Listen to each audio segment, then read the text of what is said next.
चलिए क्लास की शुरुआत करते हैं। हम लोग देख रहे थे, कंप्लीट हिस्ट्री को देख रहे थे और जीएस रिवीजन सीरीज ये है और इसमें हम रिवीजन कर रहे हैं कैसे पीवाईक्यू के द्वारा, जिसमें हम 2018 से 2023 तक जितने भी क्वेश्चन पूछे गए हैं हिस्ट्री के, चाहे वो एंशियंट हिस्ट्री को हो, मिडेवल से हो या फिर आर्ट एंड कल्चर हो, मॉडर्न हिस्ट्री के हों, उन सभी को सॉल्व करेंगे क्वेश्चन। साथ ही साथ उससे संबंधित जितने भी फैक्चुअल या थ्योरेटिकल डाटा हैं उनको देखेंगे। इससे आपका रिवीजन भी हो जाएगा और एक प्रकार से आपका टेस्ट भी हो जाएगा। एपिसोड फर्स्ट अपलोड हो गया है, ठीक है, और आज हम एपिसोड 2 देखेंगे, ठीक है। और इसके अलावा क्लास की पीडीएफ की नीड आपको है तो आपको हमारा Telegram channel WhatsApp page join करना पड़ेगा। स्कैन कर सकते हैं, डिस्क्रिप्शन बॉक्स में लिंक दी गई है। क्लासेस पसंद आ रही हो चैनल को सब्सक्राइब कर सकते हैं, अगर पसंद आ रही हो तो वो आप पे डिपेंड करता है। नोट्स के लिए ध्यान रखिएगा, टेलीग्राम चैनल और व्हाट्सएप पेज ज्वाइन करना पड़ेगा। तो चलिए क्लास की शुरुआत करते हैं। एपिसोड 2 में आज हम प्रीलिम्स में 2018 में जो क्वेश्चन पूछे गए हैं, ठीक है, लगभग आप देखेंगे तो 22-23 क्वेश्चन पूछे गए थे 2018 में हिस्ट्री से, कंप्लीट हिस्ट्री मिलाकर, ठीक है। तो उन्हीं को सीरीज को हम आगे बढ़ाते हैं। इसमें क्वेश्चन नंबर 11 की बात करते हैं। क्वेश्चन नंबर एपिसोड फर्स्ट में जो है 10 क्वेश्चन हो चुके हैं। तो 11 में क्या पूछा है, इसमें निम्नलिखित में कौन सा जोड़ा सुमेलित नहीं है। कुछ युद्ध दिए गए हैं, उनके साल दिए गए हैं, ठीक है। जैसे सांताल विद्रोह 1855, कोल विद्रोह 1831, खासी विद्रोह 1829, अहोम विद्रोह 1815। तो आपको बताना है कि इन युद्धों में, ठीक है, यानी ये बात करें आंदोलन की बात कर लें, ठीक है, विद्रोह की बात कर लें, ठीक है, रिविलियन मतलब विद्रोह हो गया, आंदोलन हो गया, उनका साल आपको मैच करना है, ठीक है। तो बात करें कुछ फैक्चुअल इन्फॉर्मेशन देख लेते हैं। वैसे आप इसका आंसर दीजिए, इसके पहले हम आपको कुछ डाटा आपको प्रोवाइड करवा देते हैं। कुछ इसमें विद्रोह है, उनसे महत्वपूर्ण तथ्य दिए गए हैं जो हम आपके लिए लेके आए हैं। एकदम शॉर्ट नोट्स है, आपके एग्जाम के लिए इम्पोर्टेंट है, क्योंकि आप अगर देख रहे होंगे हाल ही में तो इसमें कुछ इससे कंपलसरी टॉपिक जो है, इस टॉपिक से जो है क्वेश्चन पूछे जाते हैं। जैसे इसमें नागरिक और आदिवासी विद्रोह से तो लगभग दिखेंगे क्वेश्चन पूछे ही जाते हैं। जैसे आपसे पूछा सन्यासी विद्रोह कब हुआ था, 1763 से 1800 के बीच पश्चिम बंगाल में, ठीक है। अब इसका मुद्दा क्या था, तो बंगाल में बेदखल किए गए किसानों, राजाओं और नवाबों को विघटित फौजों के सिपाहियों द्वारा जमींदारों और धार्मिक नेताओं के नेतृत्व में शुरू किया गया था। इसके प्रमुख नेता आपको ध्यान रखना है, मजनू शाह जो थे इसके प्रमुख नेता थे।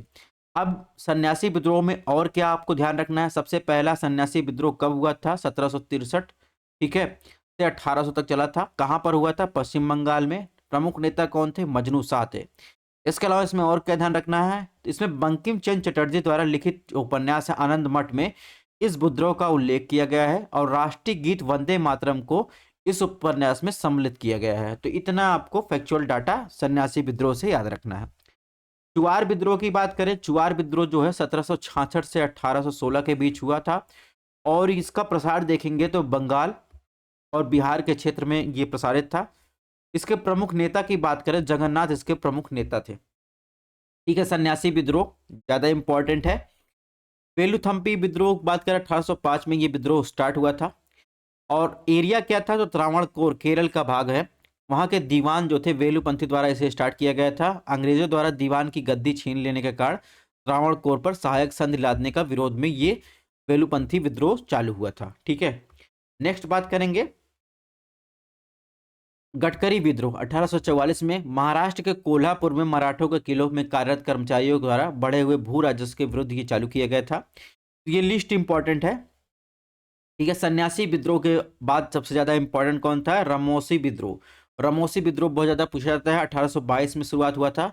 मराठा सेना में कार्यरत सैनिकों द्वारा मराठा राज्य के पतन के पश्चात बड़े भूमिकर के विरुद्ध ये विद्रोह स्टार्ट हुआ था, ठीक है।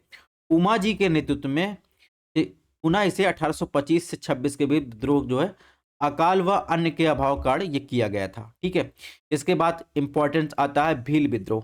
भील विद्रोह की बात करें तो महाराष्ट्र में 1820 से 27 के दौरान कृषि संबंधित करों को लेकर यह विद्रोह चालू हुआ था और राजस्थान में देखेंगे मोतीलाल तेजावत इसके प्रमुख नेता थे, ठीक है। नेक्स्ट इंपॉर्टेंट विद्रोह आ जाता है कोल विद्रोह। कोल विद्रोह की बात करें 1831 और 32 के बीच इस विद्रोह का टाइम पीरियड था।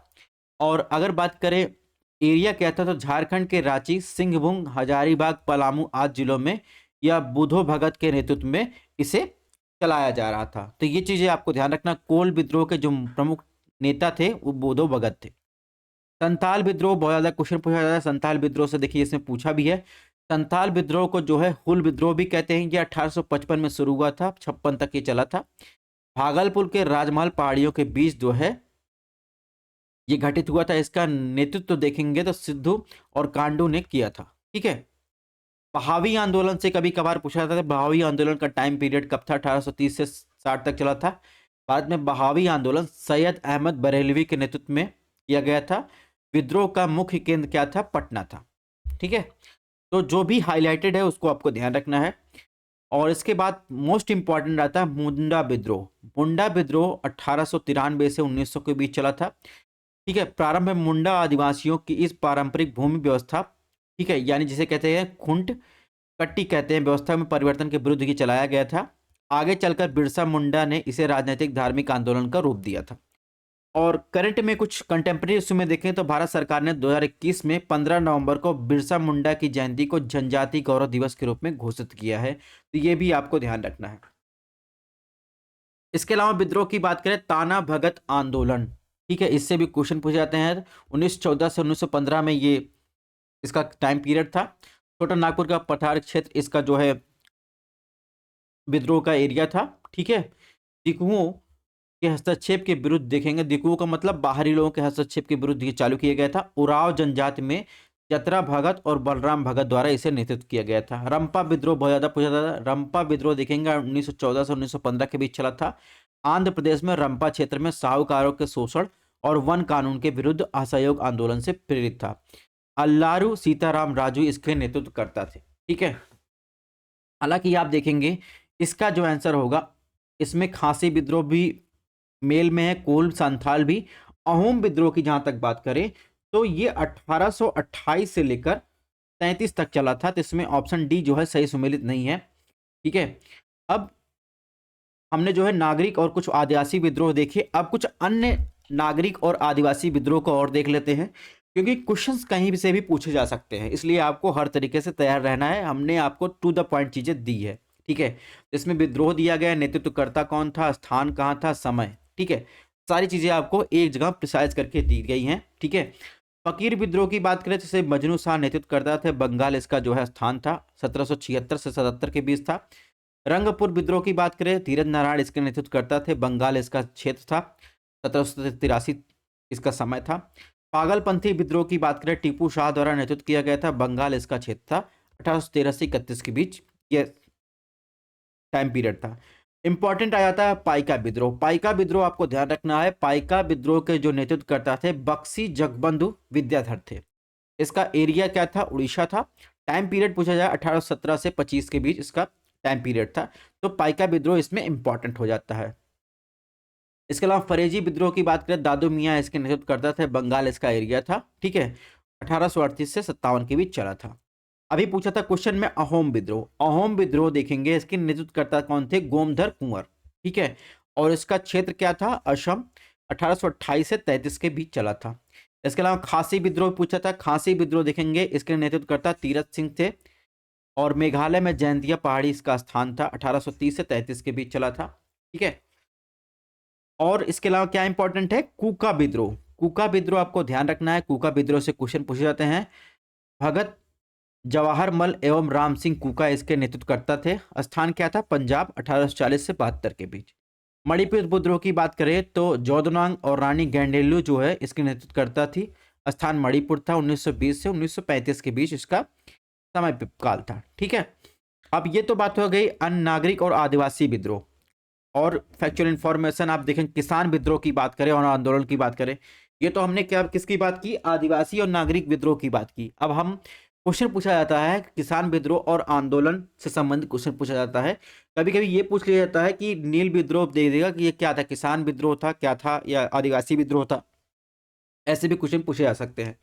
हालांकि बात करें नील विद्रोह तो इसका एरिया था बंगाल। 1859 से 60 के बीच था। ठीक है। महत्वपूर्ण तथ्य की बात करें तो हिंदू पैट्रियाटिक के संस्थापक हरिश्चंद्र मुखर्जी इस आंदोलन से जुड़े थे।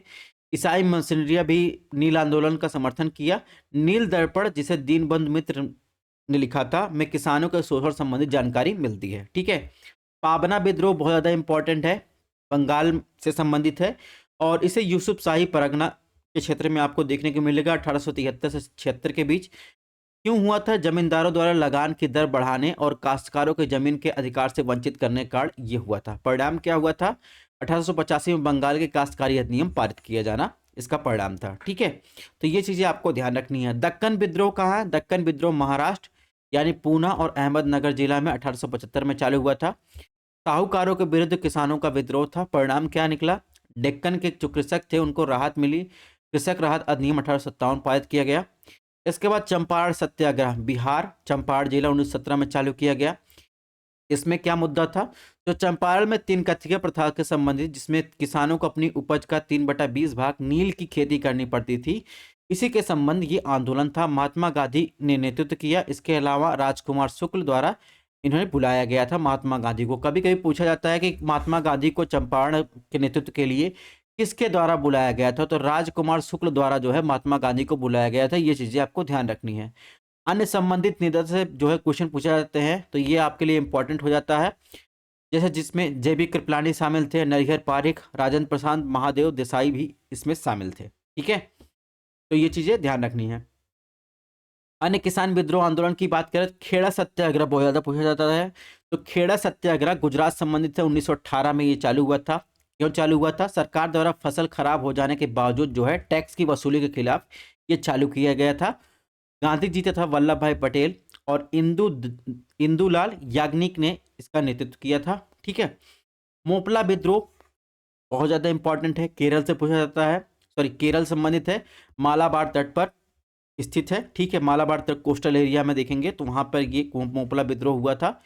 1921 में हुआ था। भूस्वामियों के अत्याचार के विरुद्ध ये मोपला विद्रोह हुआ था। मोपला जो है मालाबार के मुस्लिम किसान थे। ठीक है, महात्मा गांधी, अबुल कलाम आजाद, शौकत अली द्वारा इसे समर्थन दिया गया था मोपला विद्रोह को। ठीक है। अन्य विद्रोह की बात करें दोस्तों, थोड़ा बोरियत लग रही हो लेकिन आपको देखना पड़ेगा क्योंकि आपको एग्जाम क्वालिफाई करना है।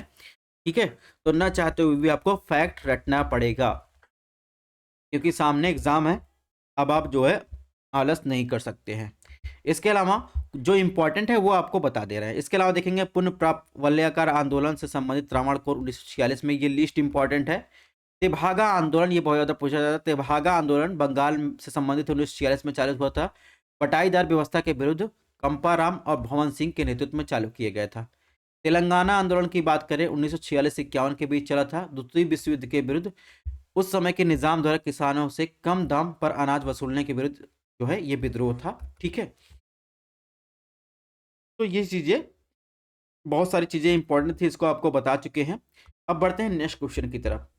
इसमें देखेंगे 2018 में क्वेश्चन पूछा गया, तो इसमें लिस्ट फर्स्ट में दिया समुद्रगुप्त की दक्षिण भारत के समकालीन राजा और उनके राज्य के बारे में आपको मिलान करना है। ठीक है, धनंजय, नील राजा, उग्रसेन, विष्णुगोपा, उनकी राज्य के बारे में मिलान करना है। ये जो क्वेश्चन पूछा गया है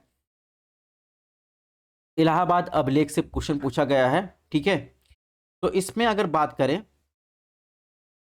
तो समुद्रगुप्त के दक्षिण भारत के समकालीन राजा की बात करें और उनके राज्य की बात करें तो धनंजय कुशालपुर संबंधित है, नील राजा अवमुख से उग्रसेन पालक संबंध, विष्णुगोपा कांची संबंधित थे। ठीक है, अब ये सब आपको कहाँ मिलेगा? तो ये सब आप देखेंगे इलाहाबाद स्तंभ शिलालेख के अनुसार देखेंगे। समुद्रगुप्त के दक्षिण पंथ के निम्नलिखित राजाओं को पकड़ लिया था, जिसमें कौशल के महेंद्र थे, महाकंतर के व्याघ्र राजा थे, कुरल के महामंत्र राज थे, पिष्टपुर के महेंद्रगिरी थे। ऐसे इसमें कांची के विष्णुगुप्त थे। ठीक है, अवमुक्त के नील राजा थे। ठीक है, वेंगी के हस्तिमर्मन थे, पलक के जो है उग्रसेन थे। तो इनके बारे में आपको इलाहाबाद स्तंभ लेख में ये सब उल्लेख आपको देखने को मिलेगा। ठीक है, कहने का मतलब आप इसमें देखेंगे इसमें कौन सा ऑप्शन सही है। इसमें देखेंगे धनंजय का कुशालपुर हो जाएगा या कुलस्तपुर। ठीक है, इसके अलावा नील राजा की बात करें, नील राजा का आप देखेंगे क्या हो जाएगा, अवमुक्त हो जाएगा। ठीक है, यानी ए का 3, ए का 3, ठीक है, बी का 1, सी का 4, डी का 2, यानी ऑप्शन सी जो हो जाएगा सही हो जाएगा। ठीक है, नेक्स्ट क्वेश्चन की बात करें, क्वेश्चन नंबर 13 की बात करें या क्वेश्चन नंबर 3 की बात करें, ये भी 2018 में क्वेश्चन पूछा गया है। इसने पूछा है घाटी से संबंधित यानी सिंधु घाटी सभ्यता से संबंधित कौन सा केंद्र उत्तर प्रदेश में स्थित है? नीचे दिए गए कोड का सही उत्तर आप चुनिए। कालीबंगा, लोथल, आलमगीरपुर, हुलास। आपको बताना ए बी सी डी में कौन सा आंसर सही है। तो ये क्वेश्चन बहुत बार रिपीट हुआ है, ठीक है, यानी कहने का मतलब ये क्वेश्चन आउट ही है।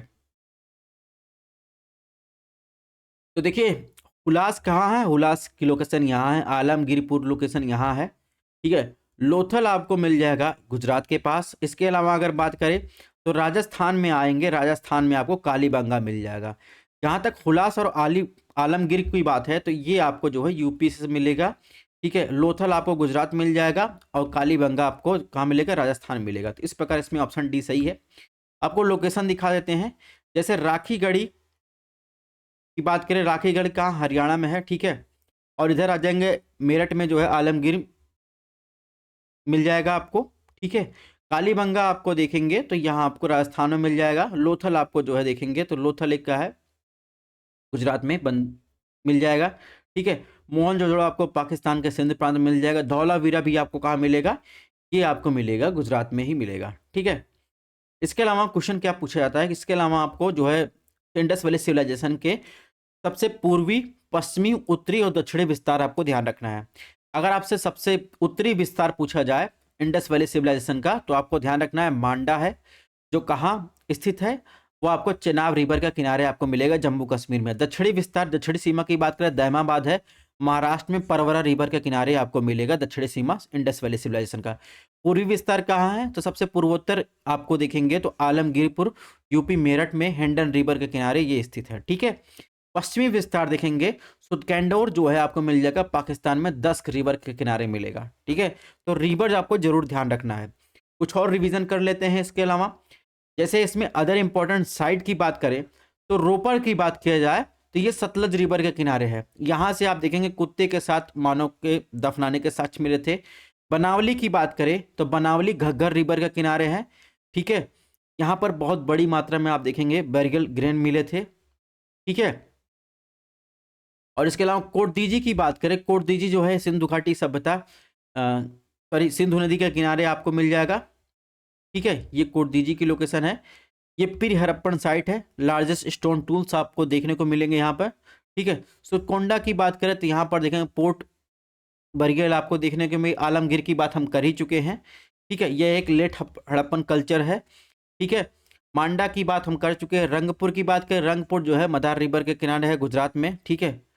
और इसके अलावा अलिंदो की बात करें तो यह इंडस रिवर के किनारे स्थित है, ठीक है। आमिर की बात करें फिर सॉरी अमारी की बात करें तो यह भी आपको इंडस रिवर के किनारे ये प्री हड़प्पन साइट है, ठीक है। तो इतना आपको डाटा याद रखना है क्योंकि ज़्यादा आपको पचड़े में नहीं पढ़ना है। जो बता रहे हैं वो पढ़ लीजिए। क्वेश्चन फंसना होगा तो इसी से फंसेगा, क्योंकि इतिहास में फैक्चुअल जो डाटा है वो तो चेंज होने वाला नहीं, करंट से आपको चेंज हो सकता है। नेक्स्ट क्वेश्चन की बात करें, पूछा निम्नलिखित में कौन सी संस्था विदेशी व्यापार से संबंधित थी? श्रेणी, नागरम, नॉनडेसिस, मणिग्राम। तो आपको बताना है कौन सी संस्था इसमें थी जो विदेशी व्यापार से संबंधित थी, ठीक है। तो इन ऐसे क्वेश्चन आपसे बहुत ज़्यादा पूछे जाते हैं, चाहे यूपीएससी की बात हो, यूपीपीसीएस की बात हो, तो आपको संस्थाओं का नाम दे देगा, उनसे पूछेगा। और ये सब क्या है, समय समय पर जो है चाहे गुप्त काल की बात हो, संगम पीरियड की बात हो, ठीक है। इसमें जो है प्रशासनिक इकाइयां स्थापित की गई थी, उनका अलग अलग काम था। जैसे वर्तमान में जो है देखेंगे तो फाइनेंस मिनिस्ट्री है और देखेंगे फॉरेन सर्विस है, उस टाइम का नाम अलग अलग था, उसी से संबंधित ये क्वेश्चन पूछा गया है। तो हालांकि कौन सी संस्था विदेश व्यापार संबंधित है, इसका आंसर होगा नानडेसिस, ठीक है। तो होयसला साम्राज्य की बात करें तो उस समय द नानडेसिस व्यापारियों का एक समूह था जिसने खुद का सबसे बड़ा व्यापारिक संगठनों में से एक समूह संगठित किया था। और इसके अलावा उन्होंने मगध, मलया, कौशल, नेपाल, फारस जैसे विदेशी देशों के साथ कई क्षेत्रों के साथ जो है महत्वपूर्ण व्यापार संपर्क स्थापित किए थे। अन्य राज्यों के व्यापारी जो है नाना देशी शब्द का अर्थ है, ठीक है। श्रेणी की बात करें, श्रेणी जो ऑप्शन दिया था उसमें प्राचीन भारत के व्यापारियों और कारीगरों का एक संघ था। मणिगिरम की बात करें तो आमतौर पर एक मध्यकालीन व्यापारिक गिल्ड से संदर्भित था जो मुख्य रूप से दक्षिण भारत में सक्रिय था। तो इस प्रकार इसमें जो है ऑप्शन सी सही हो जाएगा। नेक्स्ट क्वेश्चन की बात करें, क्वेश्चन नंबर देखेंगे 2018 में पूछा गया है। क्वेश्चन नंबर 5 की बात करें या 15 की बात करें, इसमें कथन दिया गया है, काल बताया गया है। अब कथन में क्या कहा गया है, इसमें कहा गया है मध्ययुगीन काल के दौरान संगीत पर कई संस्कृत कार्यों का फारसी में अनुवाद किया गया था। अब इस अनुवाद का कारण बताया गया है। प्रारंभिक चिश्ती सूफी जो थे समा नामक संगीत के सभा के शौकीन थे।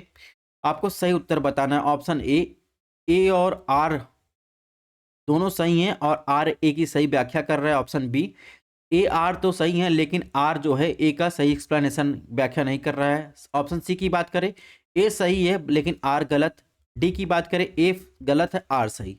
तो इसमें देखेंगे जो कारण है ये तो सीधे सीधे गलत है, क्योंकि अगर मध्ययुगीन काल में के दौरान कई संगीत पर संस्कृत कार्य फारसी में अनुवाद किया गया था, तो इसका कारण ये नहीं कि प्रारंभिक जो चिश्ती थे वो सूफी समा नामक संगीत सभा के शौकीन थे। ठीक है, यानी इसमें ऑप्शन बी सही हो जाएगा।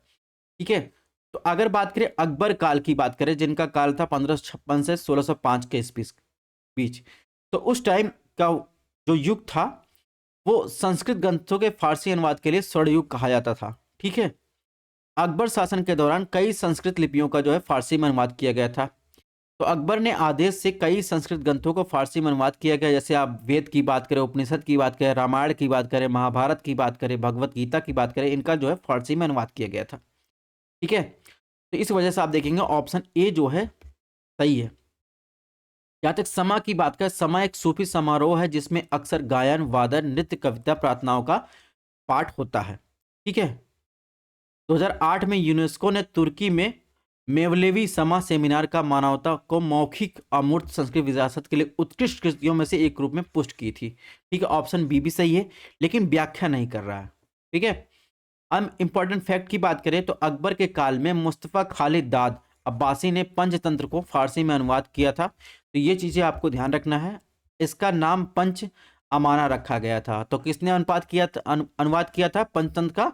मुस्तफ़ा खालिद दाद अब्बासी ने। ठीक है, नारायण पंडित ने हितोपदेश का अनुवाद इस अवध में मुफरहुल कुतुब के शीर्षक के तहत जो है किया था। ठीक है, नेक्स्ट क्वेश्चन की बात करें तो इसमें ये भी 2018 में पूछा गया है। इसमें पूछा निम्नलिखित में कौन सा शिलालेख राजा पुष्यमित्र शुंग द्वारा किए गए 2 अश्वमेध यज्ञों की जानकारी देता है? ऑप्शन 1 सारनाथ शिलालेख, बी बेसनगर शिलालेख, सी अयोध्या शिलालेख, डी हाथी गुम्पा शिलालेख।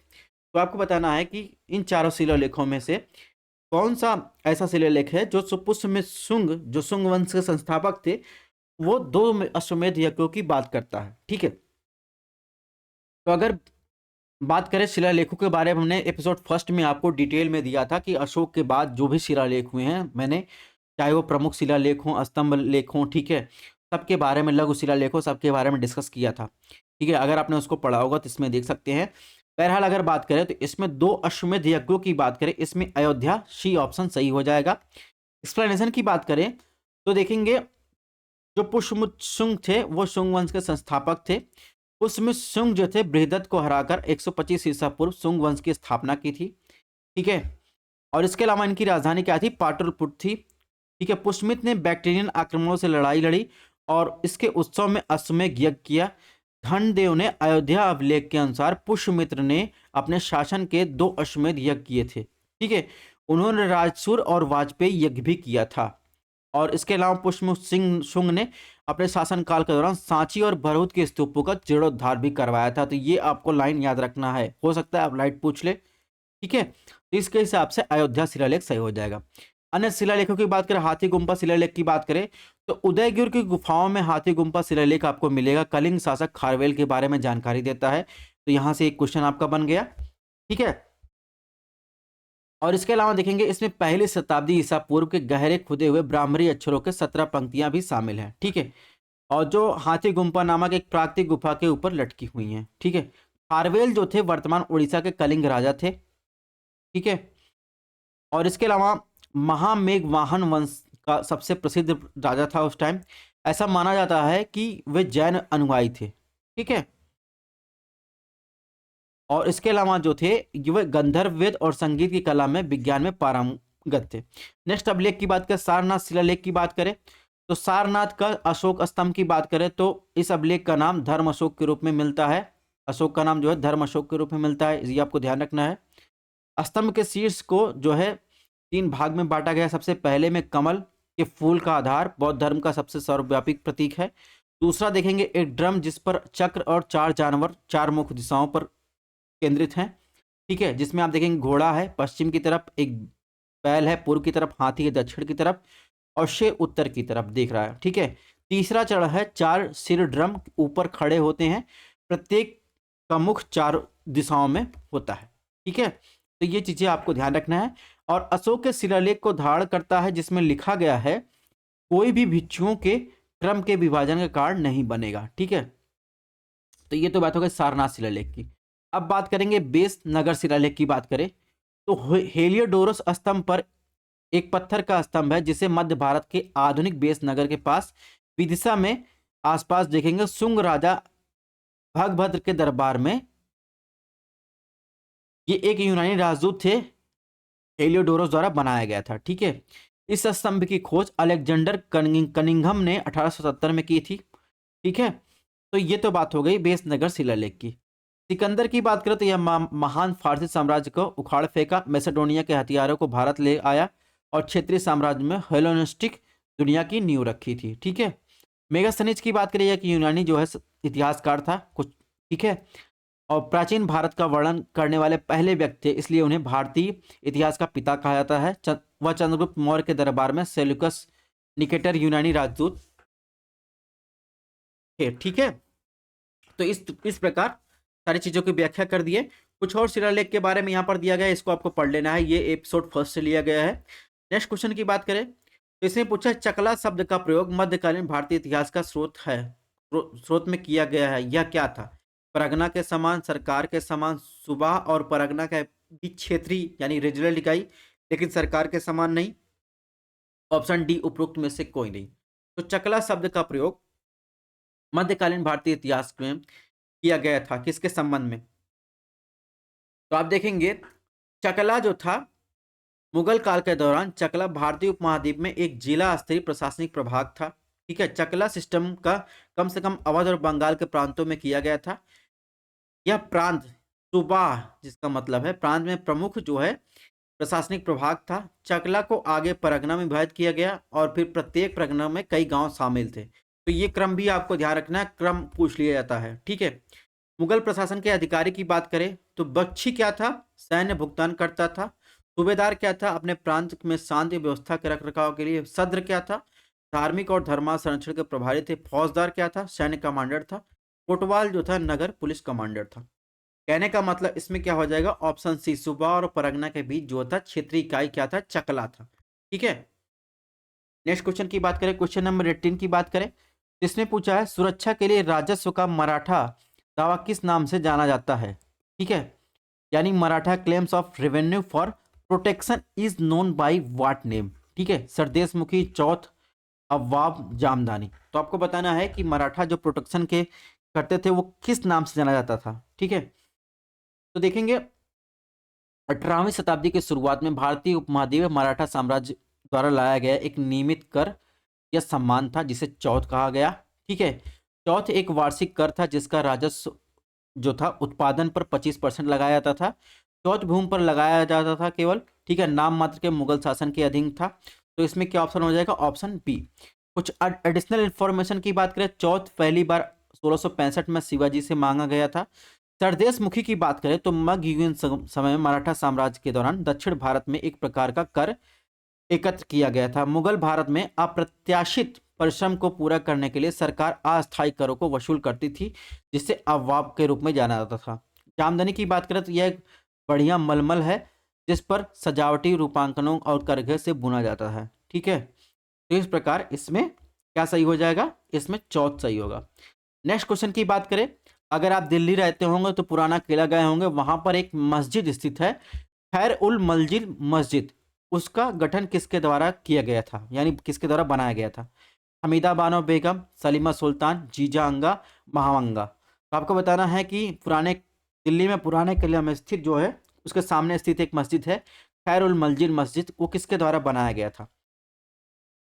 तो आप देखेंगे वो मस्जिद जो बनाई गई थी महामंगा द्वारा बनाई गई थी, और 1561 में जो है आप देखेंगे खैरुल मस्जिद का निर्माण किया गया था। महामंगा जो मुगल सम्राट अकबर की मुख्य धात्री थी। महामंगा जो थी वो 1560 से 1562 तक किशोर सम्राट जो थे मुगल साम्राज्य के वास्तविक संगठन और राजनीतिक सलाहकार थी। ठीक है। अगर इसके अलावा अन्य ऑप्शन की बात करें, हमीदा बानो बेगम की बात करें, तीसरे मुगल सम्राट अकबर की माँ और दूसरे मुगल सम्राट हुमायूं की पत्नी थी। ठीक है। सलीमा सुल्तान की बात करें, अकबर सम्राट की चौथी पत्नी थी। इस प्रकार इसमें देखेंगे क्या हो जाएगा, महामंगा इसमें सही हो जाएगा। नेक्स्ट क्वेश्चन की बात करें तो उसमें पूछा है कौन सा जो है सुमेलित नहीं है। नेतृत्व दिया है, उसका स्थान दिया है। संबलपुर का नेतृत्व सुरेंद्र शाही ने किया। गंजम का नेतृत्व राधा कृष्णन दनसेना ने किया। कश्मीर में गुलाब सिंह ने किया। लखनऊ में लियाकत अली ने किया। तो आपको बताना है इसमें कौन सा जोड़ा सुमेलित नहीं है।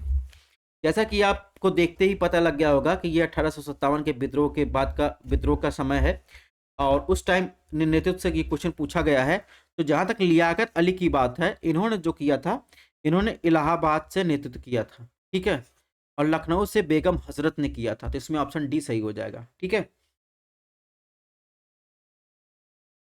अब कुछ एडिशनल इंफॉर्मेशन की बात करें, सुरेंद्र शाह की बात करें तो वह विद्रोहियों द्वारा हजारीबाग जेल से बाहर निकाले गए कई लोगों में से एक थे। सितंबर के मध्य सुरेंद्र ने खुद पर संबलपुर के पुराने किले में स्थापित किया। ठीक है, खुद को। और गुलाब सिंह की बात करें, वह डोगरा राजवंश के संस्थापक थे। 30 जून 1857 को उनका निधन हो गया। ठीक है। राधा कृष्णन डांडसेन की बात करें, वह खोल विद्रोह के प्रमुख नेता थे। ठीक है।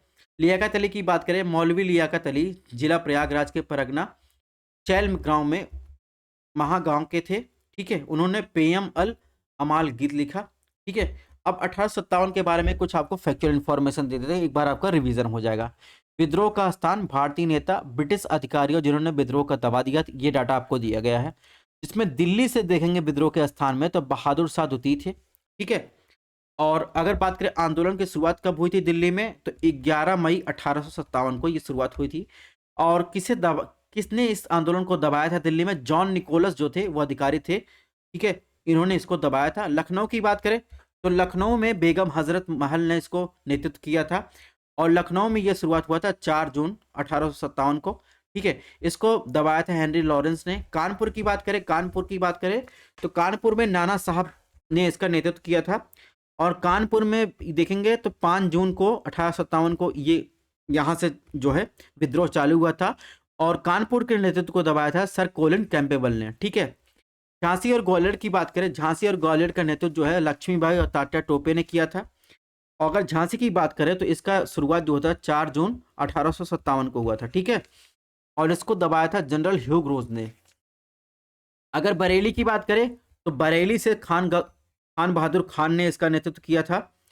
ठीक है।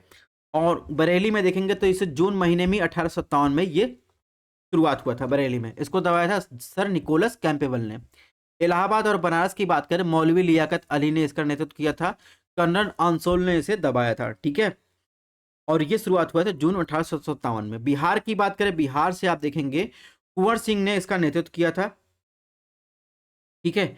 इसे विलियम टेलर ने दबाया था।